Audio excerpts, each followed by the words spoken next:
저는 오늘 역대상 17장 7절에서 14절의 말씀을 가지고 성전을 사랑하는 자의 축복이라고 하는 제목으로 함께 은혜를 나누고자 합니다. 성전은 처음에 에덴 동산이 첫 번째 성전이지요. 그 성전의 삶, 아담과 하와가 그곳에 살 때 참 행복했습니다. 그러나 문제가 생겼습니다. 죄를 짓고 나서 그들은 성전에서 떠나야만 됐습니다. 그들은 성전의 삶을 살지 못했죠. 하나님께서 이스라엘 백성들에게 두 번째 성전을 줬는데 그것은 바로 광야에서 주신 성막이었습니다. 성막을 짓고 나서 그 성막이 있는 곳에 구름기둥과 불기둥이 있었고 그리고 곳에 만나가 있었고 하나님이 늘 함께 계셔서 그 광야를 지나는 40년 동안 수많은 적들이 있었지만 그들은 건강하게 가나안 땅에 들어갈 수 있었습니다. 왜냐하면 늘 하나님이 그 성막과 함께 계셨기 때문에 그렇습니다. 세 번째 성전은 저 예루살렘 성전이었습니다. 그 예루살렘 성전에 흥왕기가 도래하죠. 저 솔로몬이 성전을 짓고 모든 백성들이 저 예루살렘에 와서 경배하고 그리고 솔로몬에게 지혜를 배울 만큼 그 성전을 중심으로 한 그들의 삶은 형통했습니다. 그런데 그 성전에서 죄를 사람들이 짓자 하나님께서 바벨론을 들어서 사용함으로 그들은 성전을 떠나는 신세가 되고 말았습니다. 그들은 결국 하나님이 준 아름다운 땅 가나안 땅을 뒤로 하고 바벨론의 포로가 되어서 바벨론으로 끌려가면서 여러분 성전의 삶은 끝나고 맙니다. 에덴 동산에서 그렇게 하나님께서 좋은 환경을 주고 좋은 삶을 주었지만 그들이 에덴 동산에서 죄를 짓자 성전의 삶이 끝나고 가나안 땅에서 그들이 하나님께서 좋은 환경을 주었지만 성전의 삶에서 그들이 죄를 짓자 가나안의 삶은 끝나고 말았습니다. 이처럼 성전의 삶은 성경에서 매우 중요하게 생각하고 있는 것입니다. 그런데 왜 성전의 삶이 그렇게 중요하냐는 것입니다. 첫째는 성전에는 하나님이 계시기 때문에 그렇습니다. 하나님께서는 이 성전에 계신 것을 믿습니다. 여러분, 어떤 돈 있는 사람이 건물을 지어서 여기에서 예배 드리십시오. 그렇다고 해서 그것은 성전이 아닙니다.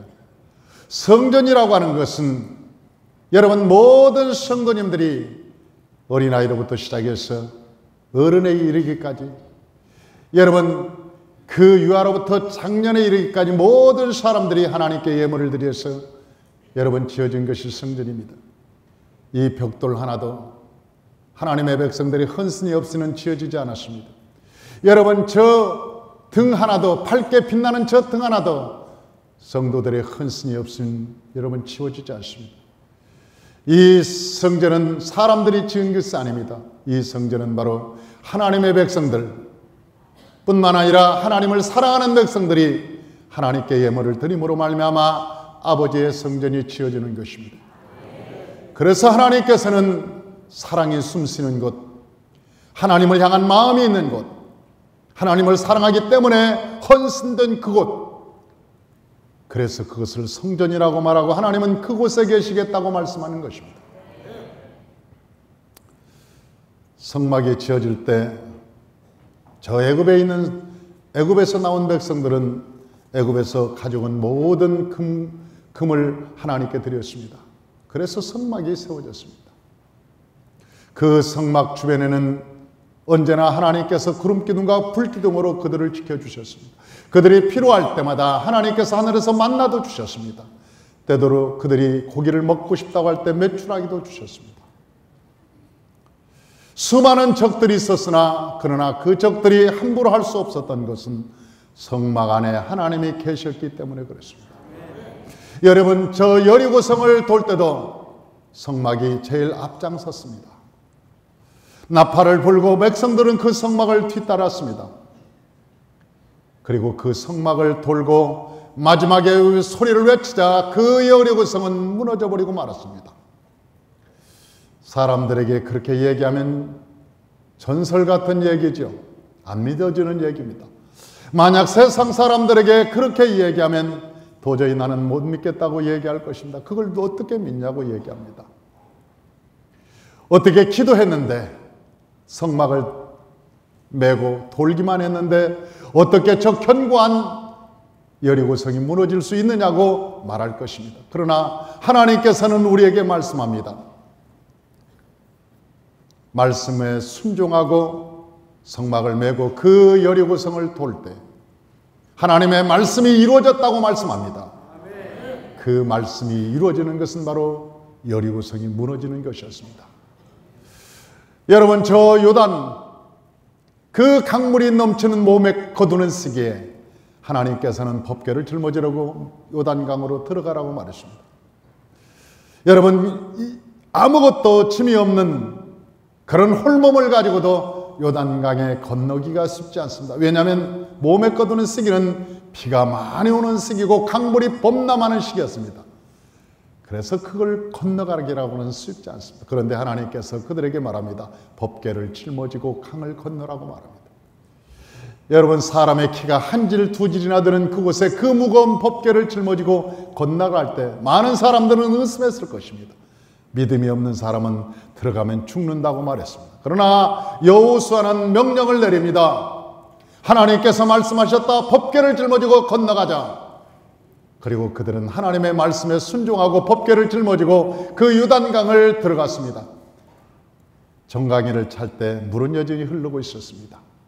여러분, 목에 찰 때까지 물은 흐르고 있었습니다. 그러나 그 물이 넘쳐서 그들을 침몰하기 바로 직전에 하나님께서 물을 그치게 하고 말았습니다. 그리고 그들은 요단강을 건너서 모두가 다 가나안 땅으로 들어가기 시작했습니다. 그것은 사람이 한 일이 아니었습니다. 하나님이 거기에 계셨습니다. 그리고 하나님께서 그 일을 작정하시고 그 일을 행하셨습니다. 사랑하는 성도 여러분, 이 법궤라고 하는 것은 그렇게 귀한 것이고 하나님의 성전이라고 하는 것은 그렇게 귀한 것입니다.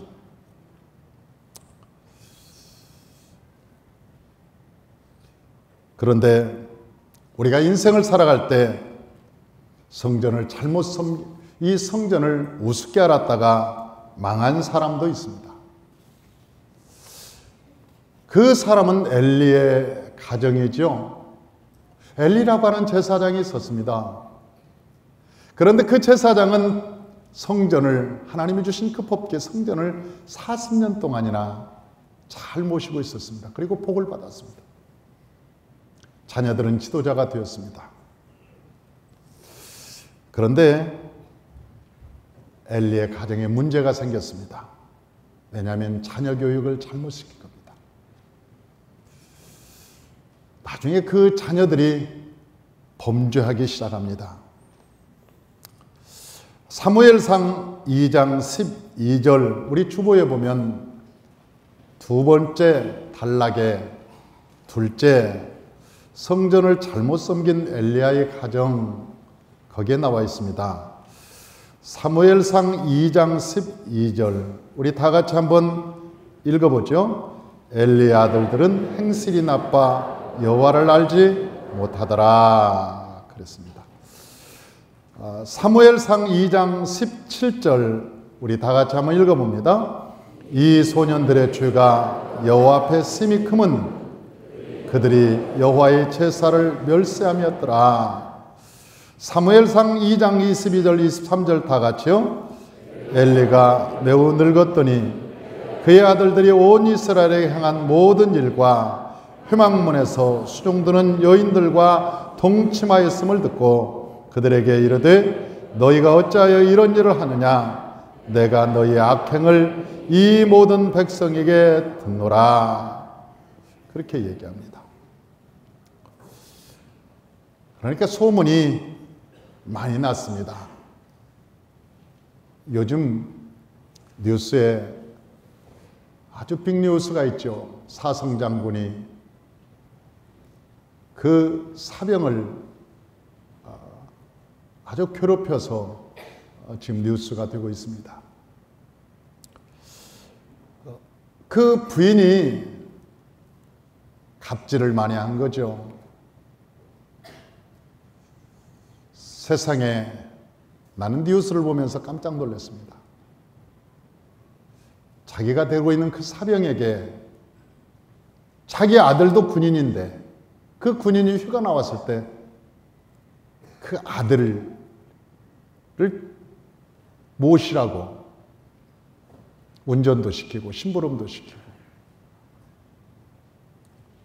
여러분, 지각 있는 사람이 어떻게 그럴 수 있습니까? 상식이 있는 사람이 어떻게 그럴 수 있습니까? 저는 그걸 보면서 굉장한 충격을 받았습니다.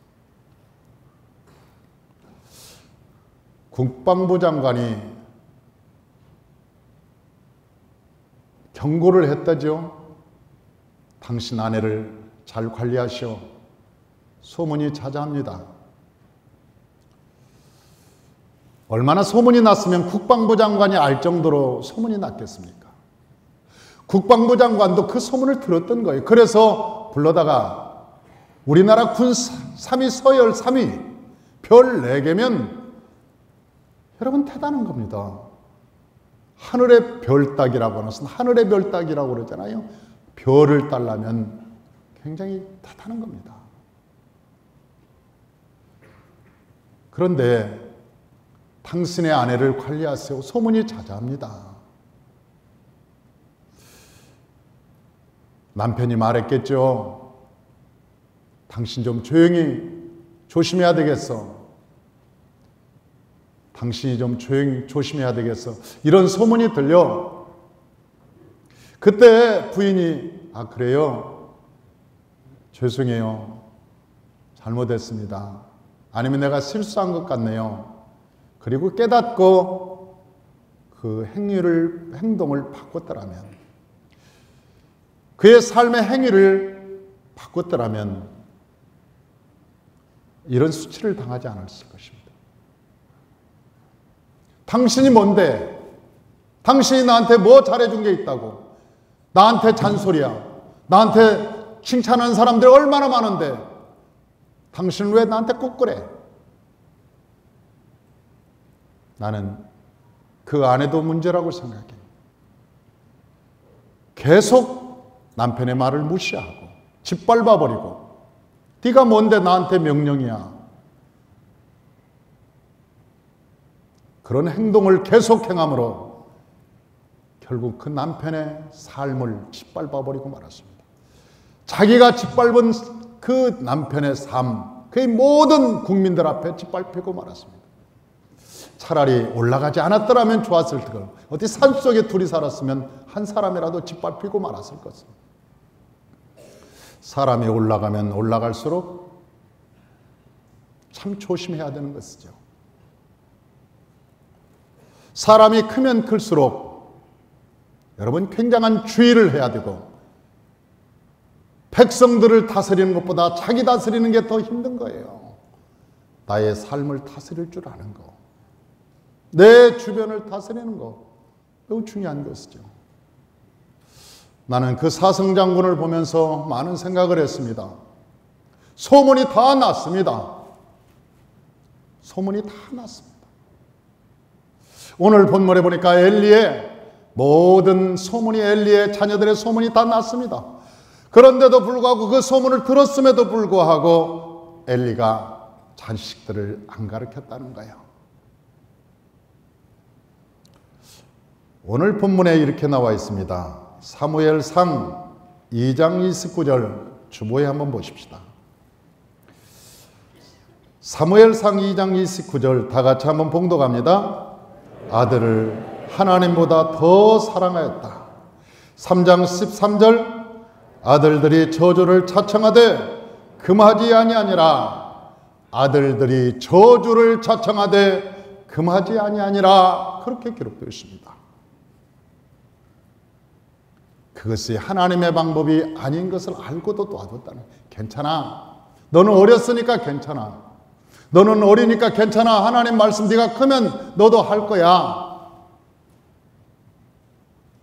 이렇게 가르쳤겠죠. 여러분, 자식이 귀하지 않은 자식이 누가 있습니까? 이 세상에 귀하지 않은 자식이 누가 있겠습니까? 내 자식 귀하죠? 그러나 그 귀한 자식이 잘 성장하는 것이 가장 중요한 것입니다. 가장 잘 성장하게 하는 것, 귀한 것이 내 자식이지만 그 귀한 자식이 남에게도 귀한 자식이 될 수 있도록 잘 기르는 것이 여러분 무엇보다도 더 중요한 것이죠. 목회자들이 우를 범하는 경우가 종종 있습니다. 목회자들이 목회를 할 때 목사 혼자 목회하는 것이 아닙니다. 사모도 자식도 똑같이 목회자의 몫을 감당하고 살아갑니다. 여러분 개척할 때 다 드러나는 삶이잖아요. 모든 사람 앞에 공개된 삶. 그러니 똑같이 그 십자가를 짊어지고 살아가는 것입니다. 고생도 같이 하고 어려움도 같이 겪고 힘든 것도 같이 나누면서 한 가정이 그렇게 살아가는 거예요. 그러나 어느 정도 교회가 성장하고 안정이 되면 자꾸 생각이 나는 거예요. 너무 고생시킨 것이, 나이가 들면 내가 너무 고생시켰어.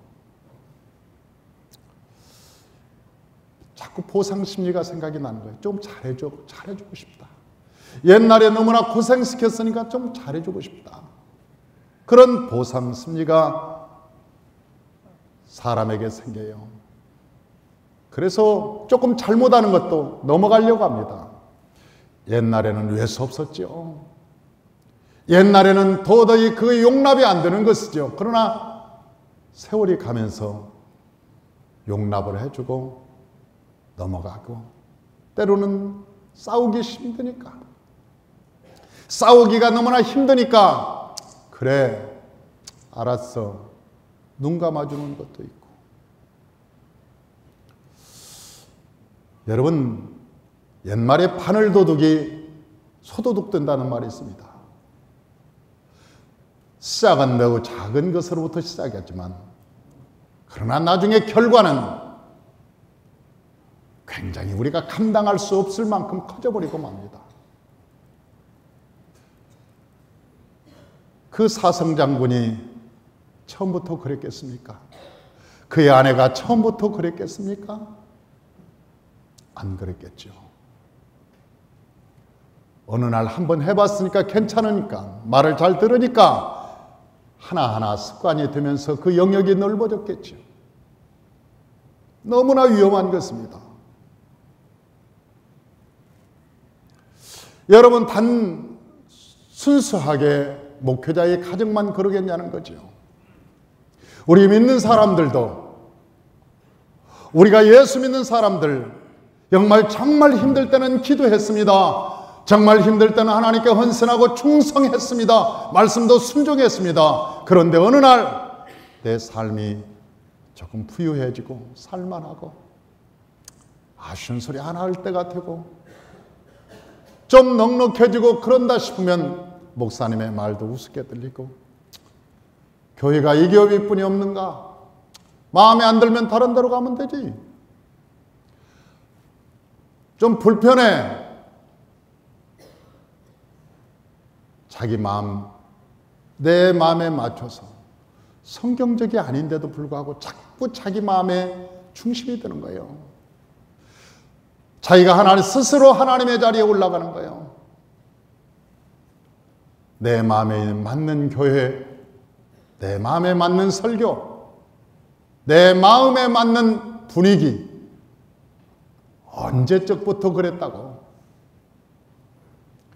여러분들이 너무나 심각하니까. 여러분들이 너무나 심각하니까 여러분 모두가 다 그렇게 생각했다고 내가 생각이 들잖아요.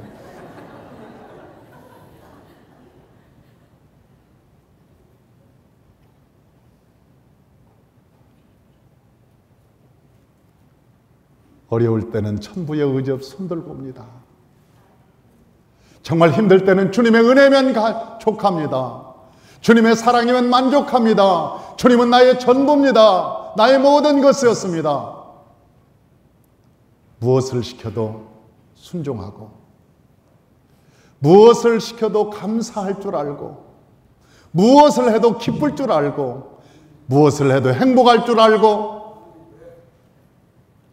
그런데 어느 날 내 삶의 질이 높아지고, 내 위치가 높아지고, 내 위치 정도면 이런 교회는 안 다녀도 내가 어떻게 상가 교회를 다닐 수 있는가? 그래도 내 위치 정도면 괜찮은 교회를 좀 다녀야지.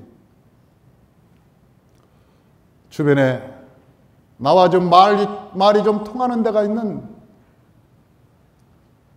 언제적부터 그랬다고. 언제적부터 그랬다고. 사랑하는 성도 여러분, 엘리의 삶이라고 하는 것은 처음부터 그런 게 아닙니다. 어느 작은 것에서 시작했을 것입니다. 그리고 그 마음이 너무 멀어져 갔습니다.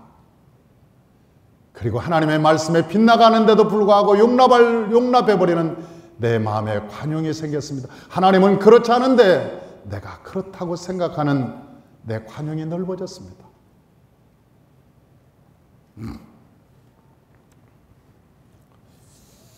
사무엘상 2장 29절, 우리 주보를 한번 보면서 읽어보십시다.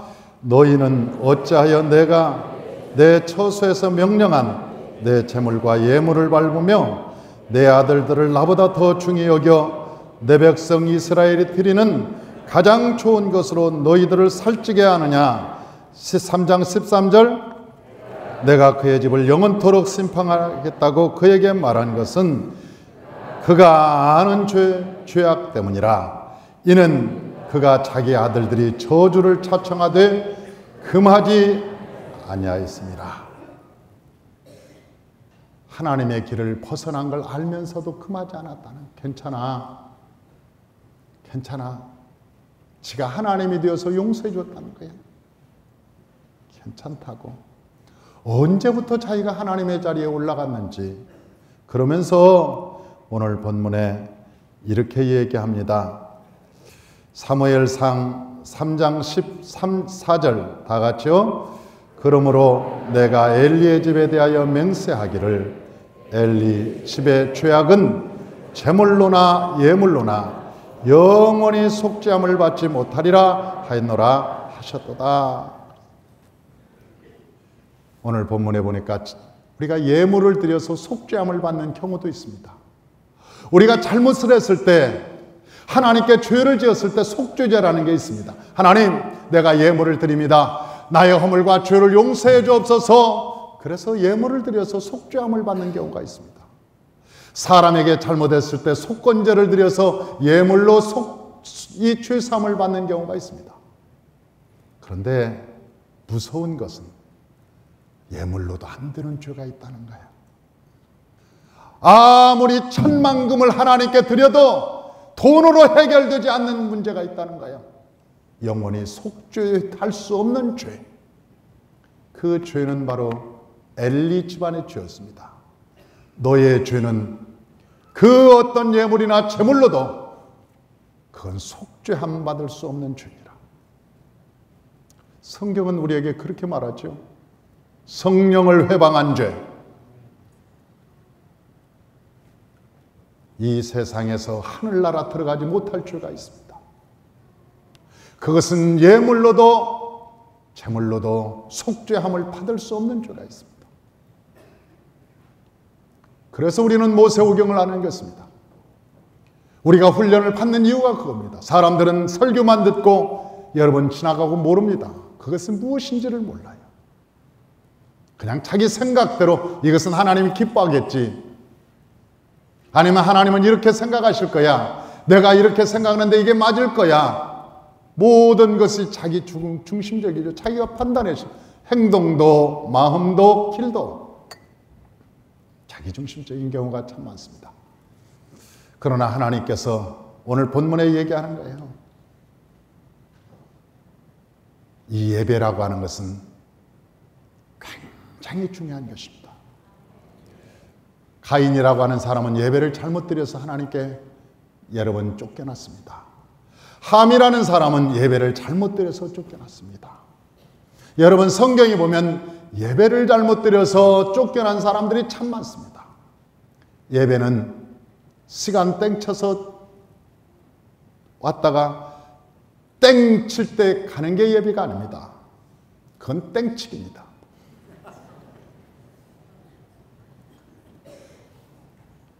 옛날에 학교 다닐 때 우리가 그랬잖아요. 땡땡이 친다고. 그건 예배가 아니죠. 그냥 참석했을 뿐이죠. 참석. 사랑하는 성도 여러분, 저와 여러분들이 예배를 드릴 때 신령과 진정으로 예배하시기를 주의 이름으로 축원합니다.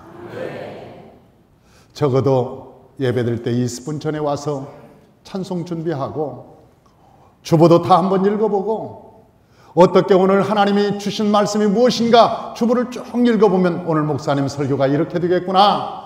여러분 설교를 쫙 한번 읽고 여러분 자습부터 하고 복습을 하고 하나님의 말씀을 또 듣고 여러분 얼마나 효과가 크겠어요?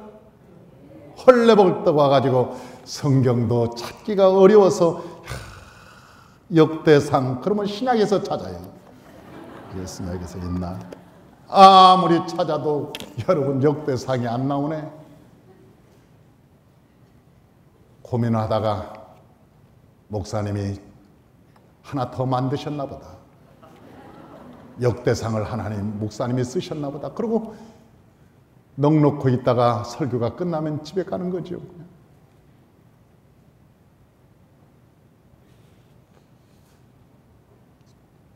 성경에 보니까 예배를 참 잘 드리고 성전을 잘 섬긴 백성이 있습니다. 그 사람들은 여호와의 복을 받았습니다. 모세의 가정입니다. 그 모세의 가정, 모세가 성막을 만들고 대대로 여호와의 복을 받았습니다. 어떤 사람들은 주의 종에 대해서 얘기하기를 주의 종들은 뺀질거리는 사람만 붙들어다 시킨다더라. 뭐 그런 설들이 있어요. 저 사람이 주의 종이 안 됐으면 어떻게 하나님 교회에 나와서 예배를 드리겠느냐. 도저히 안 될 것 같으니까 하나님께서 주의 종 시켜갖고 주일날 안식일 범하지 못하도록 주의 종을 시켰다더라. 그런 학설은 어디서 나왔는지 모르겠어요. 아무리 성경을 뒤져봐도 그런 학설은 없는데 누가 그 학설을 만들었는지 모르겠어요. 오늘 본문에 보니까 모세라고 하는 사람이 성전을 짓고 나서 대대로 제사장의 복을 받았습니다. 여러분 그 레위지파에서 대대로 여호와의 복을 받았어요. 한 가정에서 주의 종이 나온다는 것은 큰 복입니다. 할렐루야. 그 가정에서 주의 종 한 사람이 나온다는 것은 하나님께서 특별히 사랑하는, 이 세상에서 특별히 하늘에서 내는 사람이 있습니다. 첫째는 대통령, 권세자를 하늘에서 냅니다. 그건 사람이 한 노력에서 되는 게 아닙니다. 내가 되고 싶다고 해서 되는 게 아니에요. 여러분 유엔 사무총장을 하고 여러분 그 여론조사하니까 1위였잖아요. 계속 1위. 모든 백성들은 그분 내가 성함은 말하지 않겠어요. 반기문 씨라고.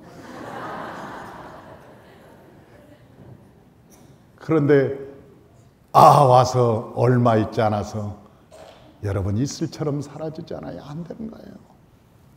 왜냐하면 대통령은 권세자는 하늘에서 내기 때문에 그래요. 하늘에서. 두 번째는 재벌은 하늘에서 납니다. 사람이 아무리 돈을 벌고 싶어도 재벌은 못 되는 거예요. 그건 하늘에서 너는 재벌을 해라. 그러니까 여러분 정주영 씨 같은 분도 재벌을 하잖아요. 그분이 머리가 똑똑합니까? 아니면 배우기를 많이 했습니까? 그분이 배경이 좋습니까? 날마다 짐차 자전거에다 쌀 배달하고 그런 분이었는데 하나님께서 그를 들어서 재벌로 만들어주는 거예요. 그러니까 재벌은 하늘에서 내는 거예요. 세 번째는 주의 종은 하늘에서 내는 겁니다. 그래서 이 세상에 특별히 하늘에서 내는 세 종류의 사람이 있는데 첫째는 권세자요, 두 번째는 재벌이요, 세 번째는 주의 종이라고 얘기하는 거예요. 모세의 가정은 하나님의 성전을 짓고 다 때로 복을 받았습니다. 물론 성경이 여기에는 아미나답 가정도 있고 오벳 에돔의 가정도 있습니다. 그런데 성경에는 다윗의 가정에 대해서 얘기하는 거예요. 다윗이 하나님의 성전을 지었습니다. 그런데 그 다윗의 성전을 지을 때 가짜로 지은 것이 아니라 성전을 지을 수 있는 모든 재물, 그 다음에 모든 기구, 모든 도구를 다 마련해 놨습니다. 그러니까 진짜 진 거죠. 이 다윗은 자기가 직접 짓지는 않았지만 모든 것을 준비했으니까 직접 진 거나 마찬가지죠. 어느 날 다윗이 하나님, 내가 하나님의 성전을 짓겠습니다. 그럴 때 하나님이 오늘 이 말씀을 주시는 거예요. 성전을 짓는다고 할 때 하나님께서 무슨 말씀을 주셨냐? 7절 우리 다 같이 한번 읽어봐요. 또한 내 종 다윗에게 이처럼 말하라. 만군의 여호와께서 이처럼 말씀하시기를 내가 너를 목장 곧 양떼를 따라다니는 때에서 데려다가 내 백성 이스라엘의 주권자로 삼고 너를 목동에서 데려다가 내가 너를 왕으로 삼아줄게. 아니 목동이었던 양떼만 따라다녔던 너를 내가 데려다 내 백성 주권자로 삼아줄게. 왕으로 삼아줄게. 그리고 이 8절을 보니까 뭐라고 했느냐? 다 같이 한번 읽어봅니다. 내가 어디로 가든지 내가 너와 함께 있어 내 모든 대적을 내 앞에서 멸하였은즉 세상에서 존귀한 자들의 이름같이 이름을 내가 만들어준다. 여기서 만들어준다 그 말이 참 중요해요. 만들어준다. 하나님께서 존귀한 자의 이름을 만들어준다는 거예요. 존귀한 자의 이름을 만들어준다. 저는 어렸을 때 제 이름 가지고 놀림을 많이 당했습니다. 왜냐하면 제가 어린 시절에 제가 성장할 때 저 북한에 집권자가 있었습니다. 어떻게 그 양반이 나하고 이름이 똑같았어요. 그러니까 매일 저를 놀렸습니다. 김일성이라고 놀렸어요. 사실은 내가 이일성인데 애들이 김일성, 일성아 그러면서 저를 굉장히 놀렸어요. 그래서 제 이름을 스스로 고쳤잖아요. 종성이라고. 그런데 나중에 부르다 보니까 일성이가 나아요.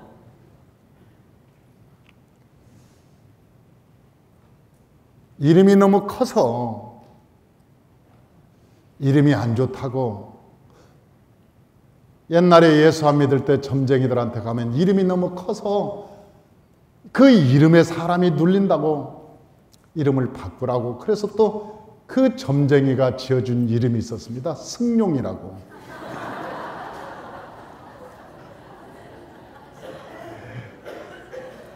그 이름도 써봤는데 별반이에요. 내 이름이 좋아. 그런데 예수 믿고 주의 종이 되니까 여러분 이름이 얼마나 좋던지 그 이름이 날일자에다가 별성자를 씁니다. 제가 날일자 별. 그러니까 낮엔 해처럼 밤엔 별처럼. 아니 날일자에 별성자 쓰니까 낮엔 해처럼 밤엔 별처럼이 제 이름이에요. 그러니 예수 믿으니까 이름도 좋아지더라고. 예수를 믿으니까 이름도 좋아지더라고. 하나님께서 너를 존귀한 자로 만들어주리라. 네 이름은 별반 없었어. 네 이름은 그렇게 사람의 놀림거리가 되었어. 그 조인기 목사님이 날마다 어렸을 때 조 목사님한테 그랬다는 거 아니에요? 용기를 좀 내라. 용기를 좀 내라. 그래서 그 이름 가지고 놀림감을 당했습니다. 용기 내라고. 그런데 하나님께서 그 이름을 존귀하게 만들어주니까 세계 열방에 가서 많은 사람들에게 여러분 귀함을 받잖아요. 야, 나는 조영기 목사님이 그렇게 유명한 줄 몰랐어. 사실은 미국에 가서 택시를 탔는데 그 미국 사람이 당신 폴조를 아느냐, 조영기 목사를 아느냐, 미국 사람이 택시기사가. 그래서 내가 안다고 그랬더니 와, 그 교회에서 내가 조 목사님을 아는 사람을 내가 택시에 태웠으니 오늘 영광이라는 거예요. 그러면서 교회에다 데려다 주더니 차비를 안 받아요. 그리고 예배 끝날 때까지 기다리겠대. 그리고 끝나니까 다 태워다 주는 거예요. 내가 시베리아에 전도하러 갔는데 시베리아 그 땅끝 영하 50도가 나가는 그곳에 전도하러 갔는데 아니 그곳에 가서 길거리에서 전도하는데 나한테 그러더라고 한 사람이 폴조를 아느냐. 그래서 내가 그 교회에서 자랐고 내가 제자라 그랬더니 와 이렇게 만나뵈서 영광입니다. 나하고 사진 좀 찍읍시다. 아니 나하고 사진 좀 찍지. 그뿐만 아니요. 저 말레이시아의 오랑와슬리 마을 벗고 사는 동네 아무것도 안 입고 벗고 사는 그 동네에 내가 전도하러 들어갔더니 그 동네에서 나한테 물어보는 거예요. 폴조를 아느냐. 그래서 내가 그 제자라고 그랬지. 그랬더니 그 내 앞에서 무릎을 꿇는 거예요. 안수 좀 해달라고. 그 제자가 왔으니 나한테 안수해달라고 직접 무릎을 꿇는 거예요. 이 한국에서는 조 목사님에 대해서 이러쿵저러쿵 말이 많고 사람들이 그러는데 실제 여러분 세계에 영향력을 끼친 것은 대단합니다. 하나님께서 오늘 다윗과 같이 네 이름을 내가 만들어줄게. 네 이름을 만들어줄게. 할렐루야. 하나님이 이름을 만들어주는 거예요. 저와 여러분의 명성 하나님이 만들어주시는 거예요. 저와 여러분의 삶 하나님이 준비해 주시는 거예요. 아무리 발버둥쳐 노력해도 안 되는 것이지만 하나님께서 우리를 들어서 우리의 이름을 만들어 주시면 우리의 이름이 존귀할 줄로 믿습니다. 다윗이 하나님을 성전을 사랑함으로 하나님이 그렇게 만들어 줬다. 그런데 누가 그렇게 하나님을 사랑하는가, 하나님을 성전을 누가 그렇게 사랑하는가 봤더니 하나님을 만난 사람이 그렇게 성전을 사랑합니다. 하나님을 안 만난 사람은 하나님 그냥 하나님 건물인 줄 알아요. 하나님을 못 만난 사람은 그냥 교회인 줄 알아요. 이 교회나 저 교회나 똑같은 교회인 줄 알아요. 아니에요. 하나님을 만난 사람은 마음 자세가 다릅니다.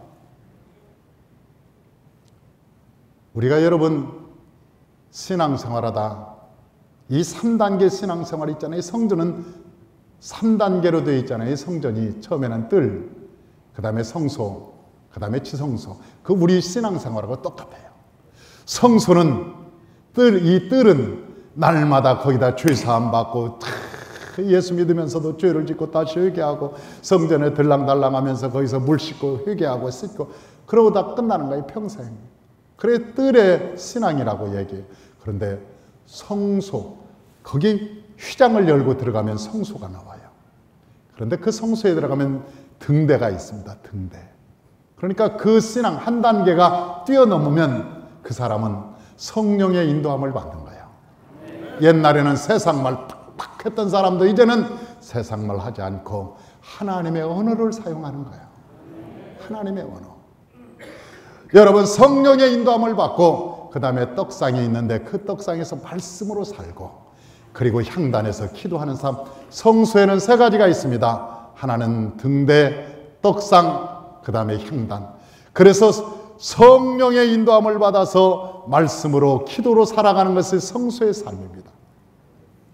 그런데 더 깊은 삶이 있어요. 영적인 삶. 그것은 하나님이 특별히 선택한 사람만 거기서 살 수 있어요. 하나님이 제사장만 그 지성소로 들어가듯이 성도들 중에도 하나님이 특별히 사랑하는 사람, 특별히 선택한 사람만이 거기까지 들어가는데 그 들어가는 사람들은 예수의 피를 의지해야 되는 거예요. 예수의 피. 그래서 죄사함은 받은 사람, 예수의 피로 죄사함을 받고 그 속에 들어가면 만나가 있습니다. 지팡이가 있습니다. 그곳에는 여러분 돌 십계명이 있어요. 그러니까 거기 가면 레마가 들리기 시작하는 거예요. 레마가. 지난주에 3부 예배 내가 어느 분이 팔이 나았다고 그러니까 어느 분이 그래요. 제가 나았습니다. 제가 오랫동안 엘보가 있어가지고 힘들었는데 내가 고침을 받았습니다. 또 지지난주인가 누가 내가 이 가슴에 폐 이쪽에 기관지 쪽인가 까만 저기가 있어서 하나님께서 이 시간 고쳐주셨습니다. 그랬더니 오랫동안 천식, 기관지, 그래서 고생을 오랫동안 했는데 안 고쳐요. 별약을 먹어도 안 됐는데 목사님 선포할 때 제 병이 나아서 깨끗하게 나았습니다. 아니 그래서 자두를 사왔더라니까요.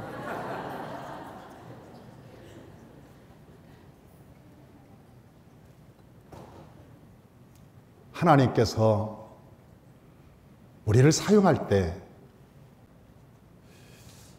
하나님을 만난 자는 그 깊이 지성소에 들어가면 레마가 들려오기 시작하고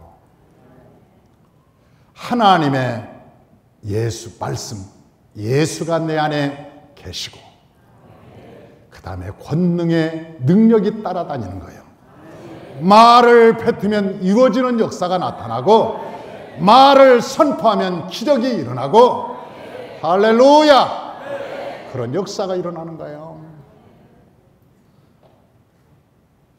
사랑하는 성도 여러분, 하나님을 만난 사람만이 성전을 지으려고 하고 하나님을 만난 사람만이 성전이 귀한 걸 알고 이 성전, 이 공동체가 얼마나 귀하고 아름다운가를 선포하고 지키고 나가려고 하는 거예요. 저와 여러분 하나님을 만나고 하나님의 은혜를 체험하시기를 주의 이름으로 축원합니다. 은혜를 체험한 자만이 하나님을 뜨겁게 사랑할 수가 있습니다. 저와 여러분이 하나님의 은혜의 사람 되시기를 주의 이름으로 축원합니다. 기도하겠습니다.